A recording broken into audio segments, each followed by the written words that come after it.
the attackers, they formed a grim tableau of death. The attack took place in one corner of the public area of the airport, entered directly from the street and accessible without a security check. The killers launched their assault from the vicinity of a hamburger stand and coffee shop several yards from the check-in counters for El Al and Trans World Airlines, crowded with passengers lining up for their flights. Witnesses said the men first tossed their grenades, then began firing indiscriminately.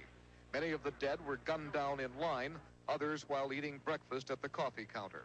At least 3 Americans were among the dead. One, Natasha Simpson, the 11-year-old daughter of Associated Press editor Victor Simpson, and his wife Daniela. The mother was outside the terminal when the shooting started. She said she rushed in to screams and cries and saw her husband dripping blood, her son on the floor. They are both okay, she said, but I lost my 11-year-old daughter. They buried 11-year-old Natasha Simpson here today. She was the youngest victim of Friday's bloody terrorist attacks on airports in Vienna and Rome. 4 of the attackers were killed, but 2 were captured in Vienna and another one in Rome, and their interrogations have begun to reveal a complex web involving Palestinian terrorist leader Abu Nidal and his Libyan patron, Colonel Muammar Gaddafi. First, the 3 surviving terrorists say they were all members of the Palestinian group headed by Abu Nidal, who split off from Yasser Arafat in 1974. Abu Nidal, who had previously operated out of Iraq and Syria, is now believed headquartered in Libya. Second, the 4 terrorists who hit the Rome airport entered Italy with Moroccan passports. Authorities have said these passports have been given to Libya by someone in Morocco. Third, in Vienna, the 3 terrorists carried Tunisian passports. Tunisian authorities confirmed today all had been lost or confiscated from Tunisian workers in Libya. Fourth, a German newspaper quoting German and Israeli intelligence sources said this morning the Abu Nidal group called the Fatah Revolutionary Council received $12.7 million from Colonel Gaddafi in 1985. Muammar Gaddafi is at it again, shaking his fist at world peace and world opinion, daring anyone, particularly the United States, to move against him. Long accused by Washington of plotting and abetting terrorism, Gaddafi, the strong man of Libya, is now accused of harboring and financing the Palestinian terrorist group of Abu Nidal, the group believed to be responsible for the Rome and Vienna airport massacres. And Americans are angry.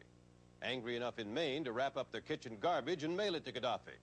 Angry enough here in Washington to get the fleet moving while pondering whether to actually use it against Gaddafi. What will Washington do? And Jerusalem, and London, and Paris, and Rome? John McCarthy, our national security correspondent, surveys the options.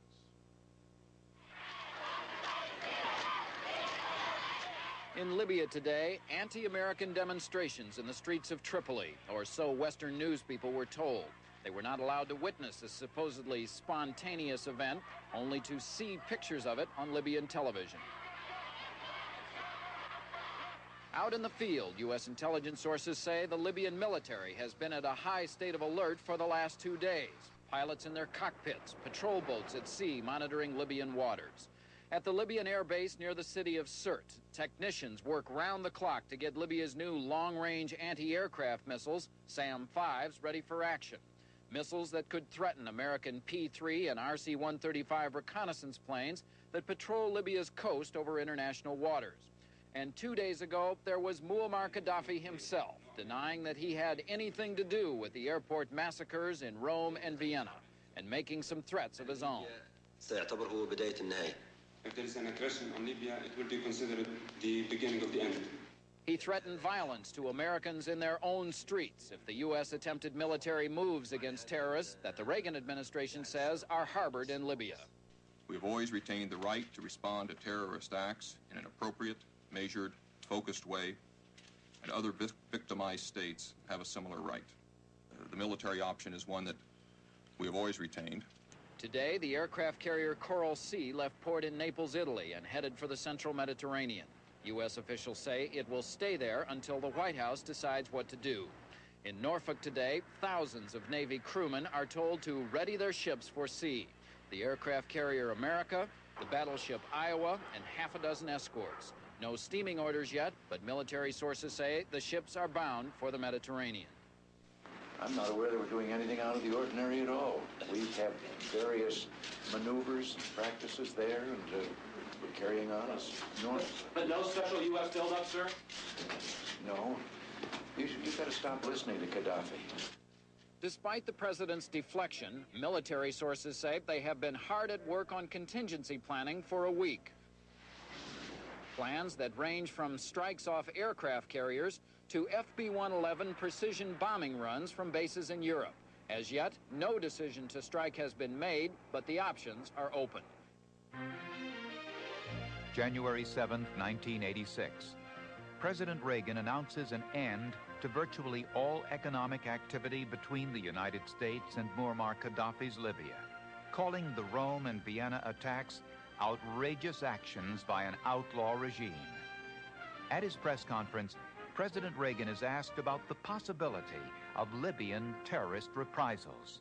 Mr. President, how seriously do you take the threat of Mr. Gaddafi that if there is some indication of Israeli or American military retaliation, that Washington, D.C. will become a target for hit squads? Well, I wish he was planning to do that himself. I'd be happy to welcome him. But, no, how can you not take seriously a man that has proven that he is as irrational as he is on things of this kind? I find he's not only a barbarian, but he's flaky. January 24, 1986. The United States begins military exercises in the Mediterranean Sea near Libya. Good evening, everyone. On the second day of U.S. naval maneuvers off the coast of Libya, Libyan leader Muammar Gaddafi is trying to show he's not intimidated. Gaddafi boarded a Libyan missile boat today and sailed into the Gulf of Sidra, an area he says is off limits to the United States. The details now from Hal Walker.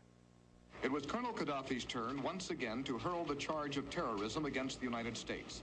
The Libyan leader staged a news conference for a score of journalists brought to him on board one of his Navy's missile patrol boats. Gaddafi denounced the current U.S. Navy maneuvers taking place in the Mediterranean off the Libyan coast and called on fellow Arab nations to join in resisting what he termed American aggression. That America is staging organized terrorists against the peaceful Libyan Arab people. Then, to the cheers of his followers on shore, the leader sailed off toward the Gulf of Sidra. This is the 150,000 square mile body of water which Gaddafi claims as Libya's. It stretches to the continental shelf of Malta and Italy. There, he said, he would draw a line of death. And we will fight, he said, with our backs to the wall. His route would take him dangerously close to the American Navy maneuver zone. Libyan television tonight highlighted the colonel's voyage, which seemed designed as much for domestic consumption as for sending a message abroad. Neither side seems intent on a real confrontation in this war of nerves, but with the U.S.